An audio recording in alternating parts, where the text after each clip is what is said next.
জেনে নেই এই মুহররমের প্রথম 10 দশকের এত গুরুত্ব কেন আল্লাহ সুবহানাহু ওয়া তাআলা দিয়েছেন।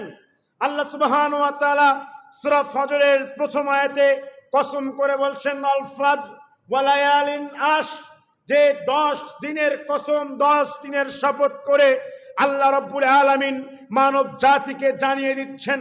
তাফসিরে উল্লেখ করা হয়েছে এই 10 দিন বলতে যেই 10 দিন সেটা হচ্ছে জিলহজ মাসের 10 দিনকেই বোঝানো হয়েছে।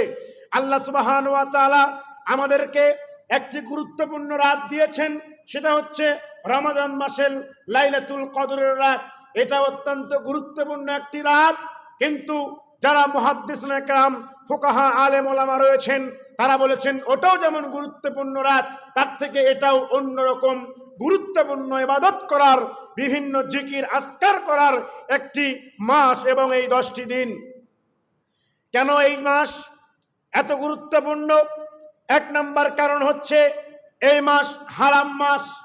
2 নম্বর কারণ হচ্ছে এই মাস কুরবানি করার মাস। 3 নম্বর কারণ হচ্ছে এটা হজ আদায় করার মাস। 4 নম্বর কারণ হচ্ছে এটা এমন একটি মাস, এই মাসের মধ্যে এমন দিন রয়েছে আরাফার সিয়াম পালন করতে হয়, এই কারণে এই মাসের এত গুরুত্ব রয়েছে। এই মাস কেন গুরুত্বপূর্ণ এরপর আরেকটি উপস্থাপন করি। এই মাসে আল্লাহ সুবহানাহু ওয়া তাআলা আমাদের ধর্ম ইসলামকে, দিনকে পরিপূর্ণ করে দিয়েছেন।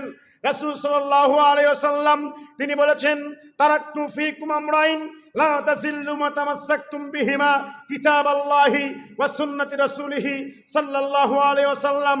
এই বিজয় হজ্জের ভাষণে আল্লাহ সুবহানাহু ওয়া তাআলা ইসলাম ধর্মকে পরিপূর্ণ করে দিয়েছেন। আলাক ইয়াউমা আকমালতু লাকুম দীনাকুম, আল্লাহ তাআলা বলছেন যে আজকের দিনে আমি তোমাদের দিন ইসলামকে পরিপূর্ণ করে দিলাম। অর্থাৎ এই মাস এই কারণে গুরুত্বপূর্ণ। 1 নম্বর কারণ এটা হজ্জের মাস, 2 নম্বর কারণ হারাম মাস, 3 নম্বর কারণ এটা হজ্জের মাস, 4 নম্বর কারণ এটা হচ্ছে কুরবানির মাস, 5 নম্বর কারণ হচ্ছে এই মাসে আমাদের দিনকে, আমাদের ইসলামকে, আমাদের ধর্মকে পরিপূর্ণ করে দিয়েছে। যে ব্যক্তি এই ধর্ম মানবে, যে ব্যক্তি ইসলাম অনুসরণ করবে, এই ব্যক্তির আর দ্বিতীয় কোনো পথ অনুসরণ করতে হবে না।